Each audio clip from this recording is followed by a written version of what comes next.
Teším sa, že ste tu s nami. Toto je podcast Združenia Fénix, spotrebiteľ a právo v praxi.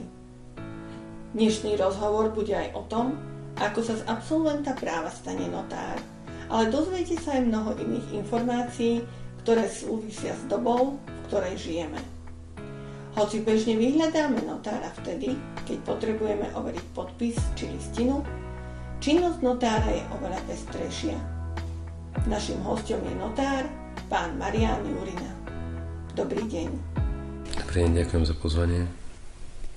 Keď sa povie notár, mnoho ľudí si to spojí s overením podpisu na nejakej listine alebo s dedičským konaním. Skúste však našim poslucháčom na úvod priblížiť, ako sa z absolventa práva stane notár. Z absolventa práva sa stane notár takým postupnými malinkými krokmi, ktoré vedú k nejakej notárskej skúške najskôr a potom samotnému vyberovanému konaniu. Po absolvovaní právnickej fakulty, keď sa absolvent zamestná u notára, má postavenie notárskeho koncipienta.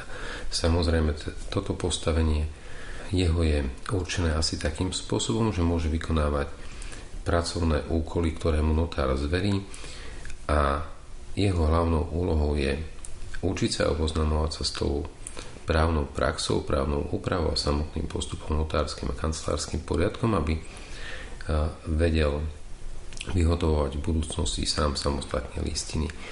Keďže notárska komora svojich koncipientov priebežne vzdeláva, je to postavené na takých 2 kurzoch, ktoré trvajú niekoľko dní, majú teoretickú a praktickú časť.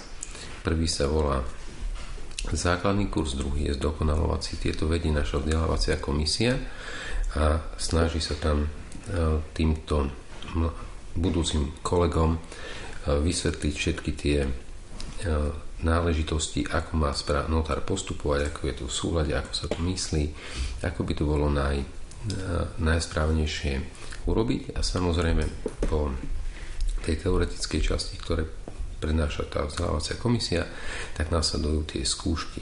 Prvá je základná a ďalšia je zdokonalovacia.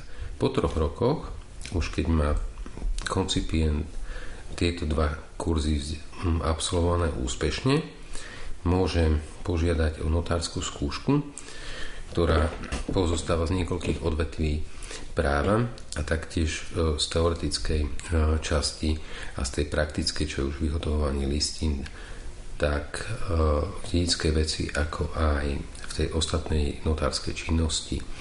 Keď už spraví túto notárskú skúšku niekto, tak má právo byť zaradený do zoznamu notárskych kandidátov. Notársky kandidát už má postavenie skoro ako notár, to znamená, že vie samostatne spisovať listiny, podpisuje ich svojím menom a stále tam má, že je poverený notárom ako notársky kandidát. Len pár výnimiek je uvedených v notárskom poriadku, kedy notársky kandidát nemôže konať to, čo notár, napríklad sú to podpisovanie listín vo vzťahu k cudzine. Ten ďalší postup nastane po 5 rokoch, kedy je povinná prax a tu sa má možnosť prihlásiť uchádzač na výberové konanie a na uvoľnené miesto.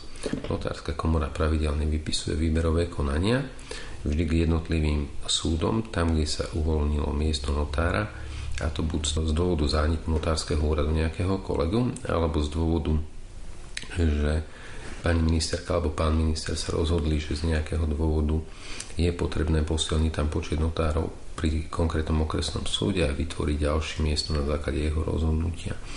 Toto výberové konanie prebieha tak, že prebieha za prítomnosti členov prezidia notárskej komory a členov ministerstva. Taktiež pozostáva z teoretickej a písomnej časti. Úspešný uchádzač je potom navrhnutý notárskou komorou pani ministerke alebo pánovi ministrovi, podľa toho, kto v tej dobe je, a ten na základe menovacieho dekrétu menuje túto osobu za notára. Notár pri menovaní skladá sľub a má tam povinnosť otvoriť notársky úrad do 3 mesiacov. Vždy je menovaný spravidlo do okresného súdu a sám si vyberá ten uchádzač miesto, kde chce byť notárom. To je tá najzákladnejšia alebo najčastejšia vec, ako sa stáva z toho absolventa notár. Samozrejme sú tu aj iné možnosti, keďže za notárskú prax, čo je základná podmienka tých 5 rokov, môže byť uznaná napríklad aj prax súdcu, advokáta alebo prokurátora. Môže niekto prísť na výberové konanie a byť samozrejme úspešný aj z úplne iného prostredia, ako je to notárske. Tam je predpoklad tej 5-ročnej praxe a notárskej skúšky, ktorá samozrejme môže byť nahradená justičnou skúškou, ktorá je uznávaná pre všetky tieto povolania rovnako. Čiže tam sú dve také možnosti. Keď chce byť notár niekto a sa mu nepáči to, čo robí, tak nemusí samozrejme a už dosiahol tú právnické vzdelanie v takom stupni, že má tú justičnú skúšku aj tú prax má 5 rokov, tak nemusí absolvovať všetky tieto veci znovu ako notársky koncipient, kandidát a podobne, ale môže ísť priamo na to výberové konanie. Čiže spomínali ste vlastne už, že teda súčasťou tej cesty k tomu notárovi je, povedzme, že podľa tej prvej varianty, keď je ešte aj tá prax notárskeho koncipienta, tak vlastne sú niektoré činnosti, ktoré môže robiť ten notársky koncipient. Potom samozrejme väčšia právomoc je už, keď je notár ako samostatná jednotka. A tá notárska činnosť je taký všeobecný pojem. Dá sa tak nejak priblížiť, aby si ľudia vedeli, naši poslucháči, predstaviť, že čo sa všetko môže za tým skrývať? Tak, notárskou činnosťou sú jednak poskytovanie právnych rád súvisiaci s notárskou činnosťou a tá samotná notárska činnosť pozostáva z takých dvoch hlavných nosných smerov. Jeden smer je dedická agenda, kde notár vystupuje a všetky jeho úkony sa považujú za úkony súdu. Tu koná na základe poverenia súdu v rozsahu tých dedických vecí a tá notárska činnosť, ktorá je upravená v notárskom poriadku, tak aby sme si to vedeli predstaviť, tak sú to spisovanie a vydávanie listín o právnych úkonoch, osvedčovanie právne významných skutočností a konanie vo veciach notárskych úschov. To sú také tri základné činnosti, pod ktorými sa samozrejme skrýva množstvo iných drobných vecí, ktoré notár sám môže vykonávať, alebo proste buď sám, alebo prostredníctvom zamestnancov, ktorý na tom dá poverenie. Čiže vlastne táto notárska činnosť je zároveň výkonom verejnej moci, alebo činnosť notára je výkonom verejnej moci. A skrýva sa teda za tým ešte niečo iné, alebo je to vlastne to isté, čo ste hovorili doteraz? Ten výkon verejnej moci, aby sme si to vedeli tak zjednodušene povedať, listiny, ktoré vyhotoví notár, majú povahu verejnej listiny.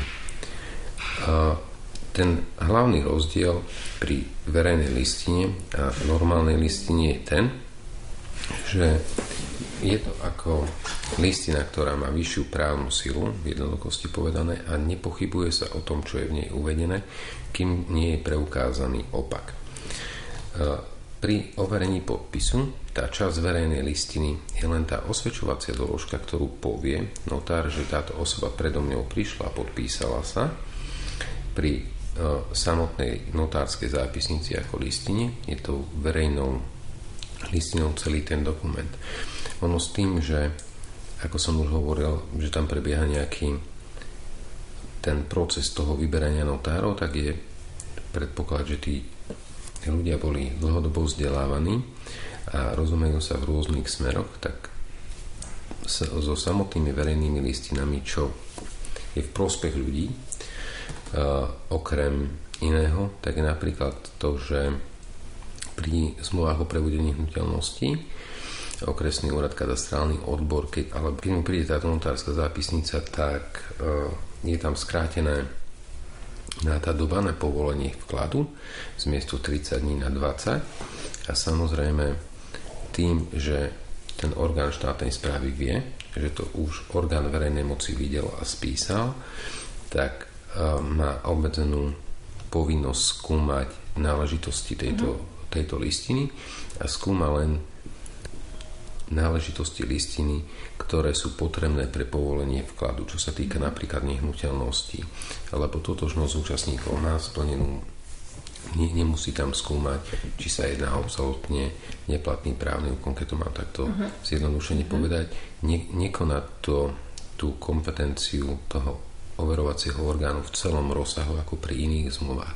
To je ten hlavný rozdiel asi pre vašich poslucháčov taký najväčší, že v čom je rozdiel tej klasickej zmluvy a aký rozdiel je medzi tou notárskou zápisnicou, lebo to, že niečo má povahu verejnej listiny a niečo nie, tak ten človek samotný to nejakým spôsobom nemá ako možnosť pocítiť tak hmatateľne alebo viditeľne. Aby si to uvedomil, toto je taký asi príklad zo života, kde je to najmarkantnejšie viditeľné, že tých 10 dní a je toho vkladového konania menej, aj tie náležitosti, ktoré má tento orgán štátnej správy pri vkladovom povinnosti, pri vkladovom konaní je menší rozsah, ktorému sa on musí venovať pri preskúmavaní tej listiny, keďže to už jeden orgán verejnej moci videl.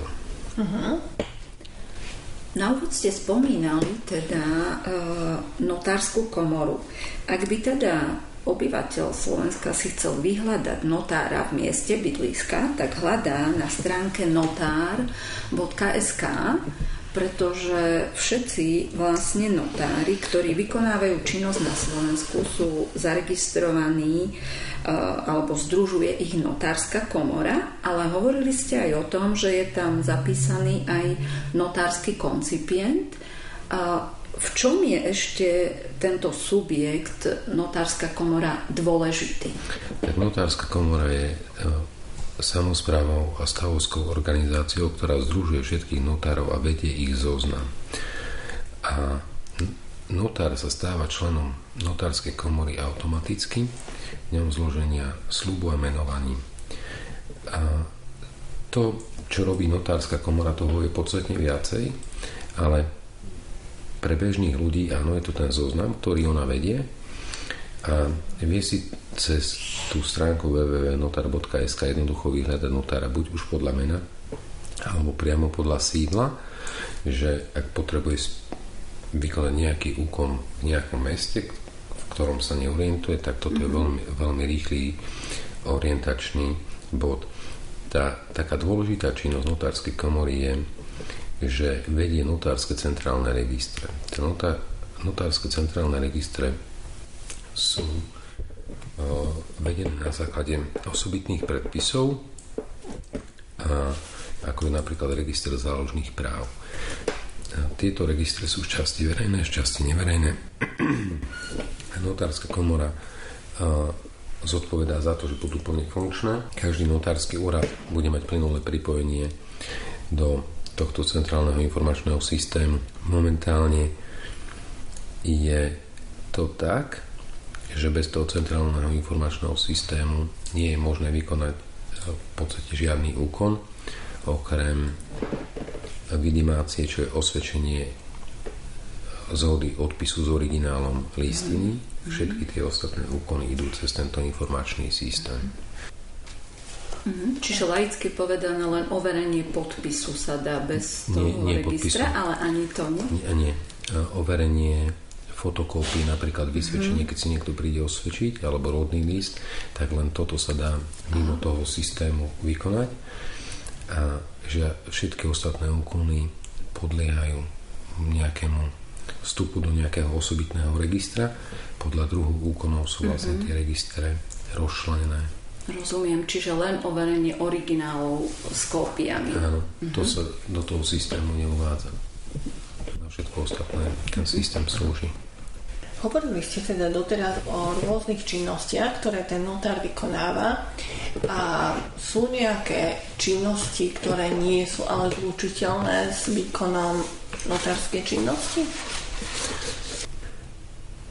Výkon notárskej činnosti je v jednoduchosti nezlučiteľný s akoukoľvek inou zárobkovou činnosťou, okrem tej vedeckej, pedagogickej, literárnej, publicistickej, tlmočníckej a umeleckej činnosti. Tým, že štát zveril nejakú rozhodovaciu právomoc alebo preniesol čas výkonu svojej moci priamo na notára, tak ho aj obmedzil možnosti zárobku iným spôsobom ako týmto výkonom. Notár v podstate nemôže vykonávať podnikateľskú činnosť. Samozrejme, že môže spravovať vlastný majetok, či už priamo alebo prostredníctvom inej osoby, ale okrem toho nemá možnosť podnikať. Sme sa dozvedeli veľa zaujímavých informácií, ale mohli by ste približiť našim poslucháčom, s čím sa najčastejšie ľudia na vás obracajú? Ľudia najčastejšie využívajú notára práve v tých najjednoduchších veciach, a to sú buď overenia nie podpisov alebo tých samotných listín, alebo potrebujú preukázať či už vyhlásením pre nejaký iný orgán, alebo doložiť listinu niekomu. Napríklad tí maturanti potrebujú doložiť overenú fotokópiu vysvedčenia na vysokú školu, či už akýkoľvek zmluvný vzťah sa uzatvára, ktorý má povinnosť byť ten podpis úradne osvedčený. Toto sú najčastejšie veci, s ktorými ľudia prídu za notárom, a sú to aj úkony, ktoré sú v praxi najbežnejšie. Samozrejme, pri niektorých prípadoch tieto orgány alebo tieto úkony môžu nahradiť iné orgány, ako napríklad matriky. Stáva sa vám napríklad, že prídu za vami ľudia, ktorí potrebujú overiť listinu, obsah listiny, ale povedia, že potrebujú overiť podpis, a naopak, ak aj nie, tak prípadne bolo by možné vysvetliť, že prečo je dôležité, alebo kedy môže byť dôležité práve overenie obsahu nejakej listiny a kedy napríklad overenie podpisu. Notár pri overení podpisu nezodpovedá za pravdivosť údajov v nich uvedených. Notár robí vlastne to, že on osvedčí tú skutočnosť, že osoba, ktorá podpísala ten dokument pred ním, je tou osobou a je to prejav jeho vôle. Samotný obsah, čo je uvedené v tej listine, notár neskúma pri overení podpisu. Samozrejme, je to diametrálne odlišné, keď notár tú listinu vyhotovuje v forme notárskej zápisnice, tam skúma všetko. A pri overení fotokópie vlastne notár vykoná len to, že osoba mu predloží nejaký dokument, ktorý má povahu originálu, a on s ním vyhotoví osvedčenú kópiu, urobí tam vidimáciu, povie, že táto listina doslovne súhlasí s tým, čo bola predložená.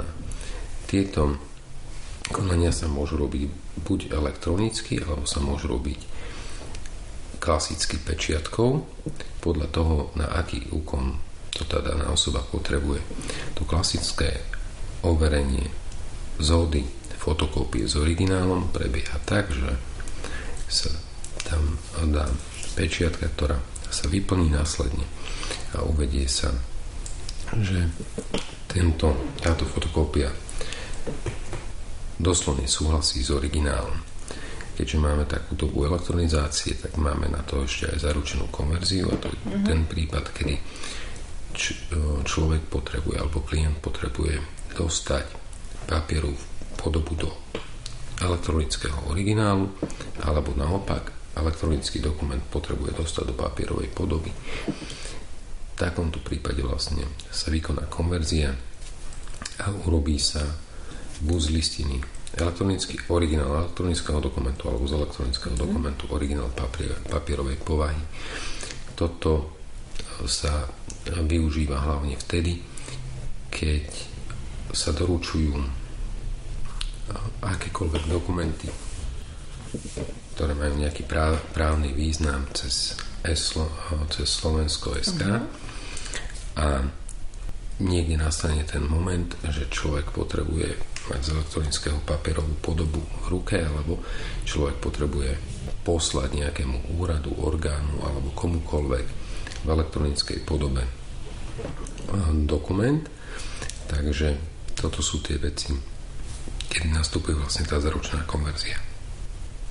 Keď ešte sa môžem na chvíľočku vrátiť k tej otázke, že keď overujete vlastne listiny, tak predpokladám, ale teda rada by som vás poprosila o odpoveď a možno potvrdenie alebo vyvrátenie mojej otázky, že teda keď potrebuje niekto overiť obsah listiny, teda nie podpis, tak potrebujete, aby doniesol aj originál, ale už aj kópiu. Teda nie vy ju vyhotovujete tú kópiu v papierovej podobe, ale ten človek ju musí doniesť so sebou. Nie, nemusí. Nemusí. Čiže vy si vyhotovíte aj kópiu a zároveň to overíte. Áno. Áno, dobre. Čiže hovorili sme zatiaľ aj o overovaní, to je tiež taká jedna veľká možno problematika, s ktorou sa stretávate. Už ste tu aj spomínali tiež notárskú zápisnicu niekoľkokrát, ale skúsme možno priblížiť, že v akých situáciách sa s ňou môžu tí ľudia stretnúť, kedy je to možno dôležité, výhodné, alebo neviem, ako to zadefinovať. Tie notárske zápisnice sa vyhotovujú tak, ako som povedal, pri každom, alebo pri tých hlavných úkonoch spisovania listín. Notár spisuje notárske zápisnice, ktoré majú povahu verejnej listiny, a tieto sa vyhotovujú napríklad pri prevode nehnuteľnosti alebo pri prevode nejakého majetku, pri vysporiadaní majetku so zaniknutom bezpodielovom spoluvlastníctve, keď si potrebujú rozdeliť majetok manželia, prípadne sa predpísaná forma a žiadna iná je notárska zápisnica, keď sa manželia chcú medzi sebou dohodnúť, že nejakú vec právo nadobudne len jeden z nich, tak sa urobí notárska zápisnica ako dohoda o zúžení bezpodielového spoluvlastníctva manželov. Niektoré osobitné predpisy, ako je napríklad obchodný zákonník, určujú taxatívne, kedy musí mať ten právny úkon formu notárskej zápisnice. Týka sa to vlastne najčastejšie právnych úkonov v obchodných spoločnostiach, ako napríklad akciová spoločnosť, prípadne družstvo. A toto sú tie notárske zápisnice ako listiny. Samostatná kategória sú notárske zápisnice, ktoré osvedčujú priebeh nejakého skutočnosti alebo priebeh deja alebo valných zhromaždení spoločnosti. To je vlastne notár zachytí objektívne skutočnosti, ktoré sa pred ním priamo odohrajú. Či je to už nejaké rozhodovanie ľudí na nejakom zhromaždení, či už v obchodnej spoločnosti alebo inom. V poslednej dobe sa stretávame aj s tým, že notári osvedčujú to, čo sú schopní zachytiť na nejakej internetovej stránke, či už to má nejaký význam v rámci obchodného, občianskeho alebo možno dokonca aj trestného práva. Je napríklad o to, že keď niekto uverejní nejakú informáciu na sociálnej sieti, tak zvyknú klienti požiadať o tom, aby bolo objektívne vyhotovené notárom, že na tejto webovej stránke bolo uvedené toto, notár spíše, robí si screenshot tej zápisnice, príklad poviem, a povie, v tejto dobe vtedy a vtedy bolo takéto znenie. A môže to byť napríklad pri obchodných veciach, že niekto propaguje cudzí výrobok, zásvoj, alebo niekto sa vyjadril nejakým tvrdením na osobu niekoho iného. Ak sa bavíme o ďalšom postihu alebo ďalšom postupe, tak táto notárska zápisnica práve tu má tú silu tej verejnej listiny, že ako slúži ako dôkazné bremeno pred inými orgánmi, a či to už pred súdnymi alebo orgánmi činnými v trestnom konaní, podľa toho, čo sa vlastne bolo ňou zachytené.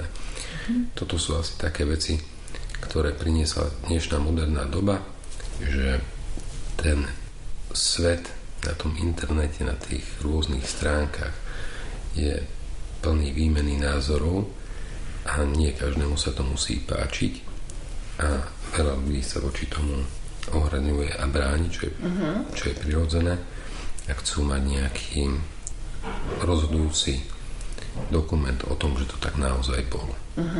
Čiže keď ten človek chce mať nejaký dôkazový materiál, môže prísť za notárom, ako ste spomínali, ak som teda dobre tomu rozumela, že vlastne overíte, osvedčíte to, že ten screenshot tej obrazovky vlastne, že toto tam bolo uvedené? Áno, ale neosvedčuje sa úplne, že všetko.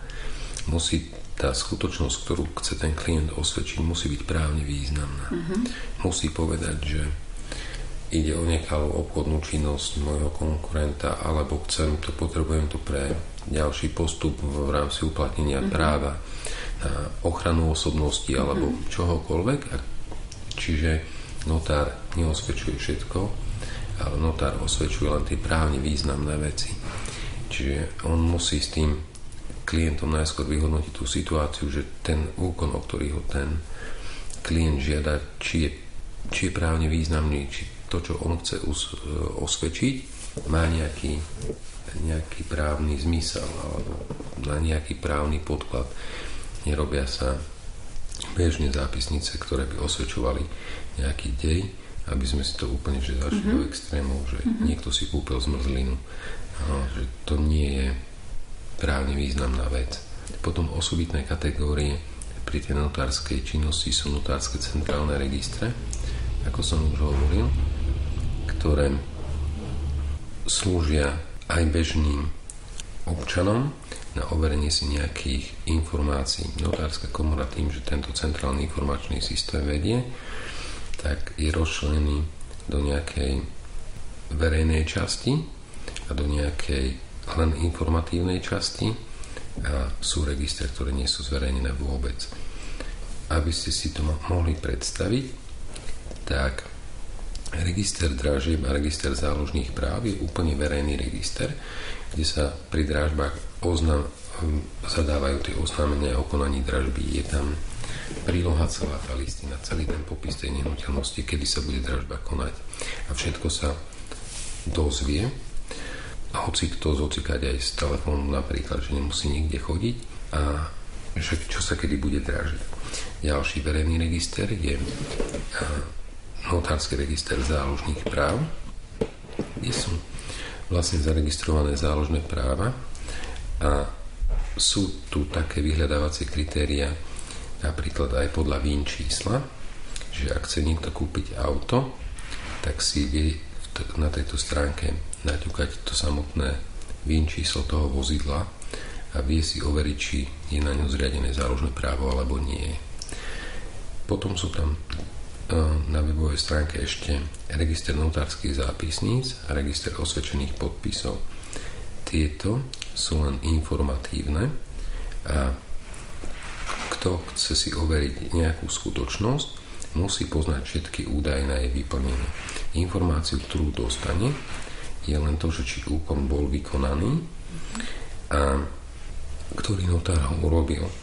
Žiadny obsah listiny nevidí, má len informáciu, áno, bolo to. Slúži to hlavne na overenie, keď pri výkone, štátnej správy alebo samosprávy si potrebuje napríklad niekto overiť, že keď má podozrenie, že toto asi takáto zápisnica nemohla byť spísaná alebo podpis nemohol byť osvedčený, tak si to vie veľmi jednoducho cez túto stránku, lebo všetky tie dostupné informácie, ktoré sa tam vyplňajú, má overiť a hneď vie upozorniť orgány činné v trestnom konaní v prípade, ak tento podpis overený nebol a došlo k nejakému falšovaniu, či už osvedčenia podpisov alebo samotnej notárskej zápisnice. Takže toto sú také veci, ktoré slúžia všetkým a ktorí majú prístup alebo ku ktorým majú prístup všetci a málo sa o tom asi vie, tak to boli také asi registre. taká zaujímavosť, lebo nie možno všetci ľudia vedia, že sa môže stať aj to, že by falšovali overenie podpisu. Áno, tak som tomu dobre rozumela, že si to takto vedia z tej listiny, keď vedia všetky údaje v tom registri zistiť, či naozaj to bolo overené notárom, áno? Áno, lebo tak ako som povedal, táto doba je veľmi moderná a nikomu nenahováram, ale naskenovať nejakým lepším skenerom alebo nejakou lepšou technikou tú osvedčovaciu doložku notára a upraviť ju nie je až taký problém. A nehovorím, že to schváľujem, nehovorím, že to ľudia majú robiť, ale samozrejme, že je to trestné a keď dojde k niečomu takémuto a zmenia sa tie čísla, tak napríklad pri overení podpisu každé číslo je jedinečné, každý podpis je jedinečný, má osobitné číslo v tomto centrálnom informačnom systéme a nezameniteľný s iným, tak je veľmi jednoducho zistiteľné, že či k tomu overeniu došlo alebo nie, alebo to bolo upravené. Aj mne napríklad sa stalo, že mi takto sfalšovali osvedčovaciu doložku a poisťovňa prišla sama na to, že to číslo sa v tom registri nenachádza, tak upozornila orgány činné v trestnom konaní, že s najväčšou pravdepodobnosťou som ten podpis neoveril a bolo to akože aj pravda a je to veľmi rýchle a efektívne, keď sa komukoľvek niečo nezdá alebo má pochybnosti alebo chce byť úplne kľudný, že naozaj to tak je. Samozrejme pri tých registroch, ako je záložné právo, alebo pri tých registroch, ako sú registre dobrovoľných dražieb, to je jasné, že to zaregistrované bolo, lebo tam sa vidí celý obsah tých dokumentov, čo je pri registri dražieb a pri záložnom práve sa vlastne vidí všetko, kto čo kedy založil, ale pri týchto podpisoch je to len, postačí aj tá informácia, či to urobil ten notár alebo nie. Dozvedeli sme sa množstvo informácií a určite by bolo veľmi zaujímavé vás aj ďalej počúvať, ale blížime sa k záveru a náš podcast sme začínali otázkou, ako sa z absolventa práva stáva notár. A na záver skúste zhrnúť, čo by ste odporúčali študentom, ktorí uvažujú nad štúdiom práva alebo čerstvým absolventom právnických fakult, keď uvažujú nad tým, že by chceli pracovať ako notári. Čo by ste im odporúčili? Každé právnické povolanie, a nie len právnické, keď človek robí zodpovedne, je ťažké. Neexistuje, teraz keď sme v sekcii tých právnických zamestnaní, v práve ľahké povolanie, ja si to osobne nemyslím. Je to pekné povolanie a samozrejme má svoje výhody a nevýhody. Keď je niekto presvedčený, že notárom by chcel byť, tak musí byť pripravený na tom, že notárska komora má vďaka tej vzdelávacej komisii nastavený nejaký ten systém pravidelného vzdelávania a že sa bude musieť priebežne pripravovať a učiť. Čo sa týka samotného výkonu notárskej činnosti, podlieha nejakým tým kontrolným mechanizmom viacerým, aby bolo vlastne zabezpečené, že ten výkon notárskeho úradu funguje tak, ako má. Čo sa týka tej agendy notára ako súdneho komisára v tých dedických veciach, tak je to také stretávanie sa s ľuďmi a ten človek by mal byť z môjho pohľadu aj psychológ, lebo dediť nechce nikto. Ako a priori je to taká časť života, ktorá k životu patrí, ale tí ľudia to majú dosť také ťažké, čiže treba byť k ním taký milší, ústretovejší, lebo je to ťažké obdobie v tých časoch príbuzných, ktorí vlastne v tom dedia. Samotné dedenie nie je niekedy veľmi ťažké, hlavne tam treba byť pripravený na to, že môže sa stať, že tými dedičmi môžu byť aj maloleté deti a môžu aj rodičia dediť po deťoch. Čiže toto je taká akože tá smutnejšia časť v týchto veciach. Takže musí byť na to pripravený a myslím si, že každý má slobodné rozhodnutie a vie si vybrať, čím by sa chcel byť. Nehovorím, že notár je veľmi pekné povolanie a závisí od toho konkrétneho človeka, aký životný štýl alebo pracovný mu vyhovuje. Je to miesto výkonu práce jedno, keď to mám takto porovnať s advokáciou, kde vlastne ten advokát musí fungovať na viacerých miestach, tam, kde ho potrebujú hlavne pre tých trestných veciach.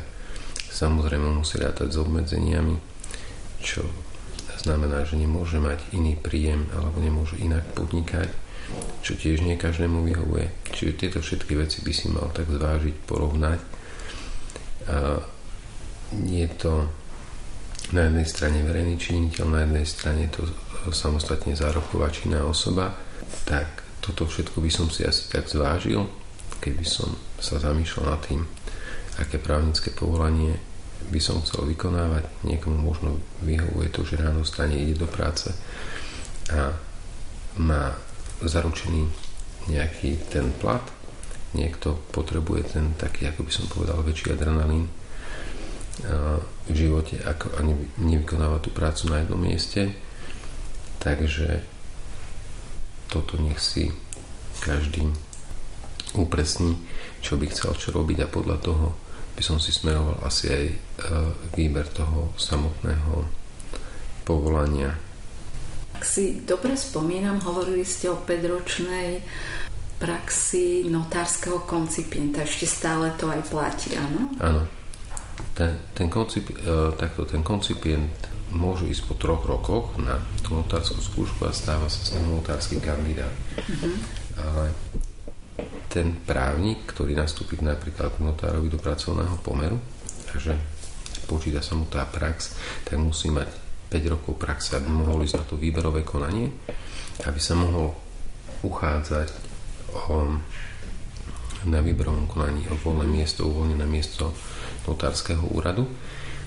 Takže tá 5-ročná prax je braná celkovo, že ten koncipient má 3-ročnú prax a kandidát mu stačí 2-ročná prax. Počuli sme v dnešnom podcaste naozaj množstvo zaujímavých informácií, aj čo sa týka výkonu povolania, aj tej prípravy na povolanie pre absolventov práva.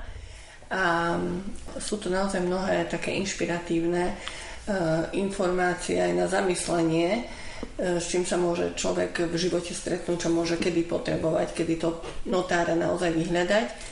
A chcem ešte v závere aj povedať, že pripravujeme s vami rozhovor aj na tému dedičské konanie a dlhy poručiteľa, čiže naši poslucháči si potom môžu znovu vypočuť s vami takýto rozhovor. Určite bude veľmi dobrý a dôležitý, lebo žiaľ, aj keď je to smutné, ale sa nás to týka, alebo môže týkať každého z nás. Ale aby sme nekončili takto úplne možno pateticky a smutne, tak na záver ešte taká otázka, že či máte aj vy niekoho, alebo niečo, alebo nejakú myšlienku, kto alebo čo vás v živote inšpiruje? Tak mňa v živote inšpiruje rodina a tak či doma, či v práci. A rodina je asi ten najzákladnejší pilier v živote človeka a všetko ostatné je menej dôležité. Ďakujem vám veľmi pekne za dnešný rozhovor a prajeme všetko dobré do ďalšej práce. Ďakujem veľmi pekne, rád som sa s vami stretol, pekný deň. Dovidenia, do počutia. Ďakujeme, že ste počúvali podcast Združenia Fénix Spotrebiteľ a právo v praxi, ktorého cieľom je zvyšovanie právneho povedomia nielen pre laikov. Tešíme sa na vás znovu o 2 týždne v stredu. Ak sa vám podcast páčil, napíšte nám to do komentárov. Ďakujeme, že nás sledujete, počúvate, zdieľate.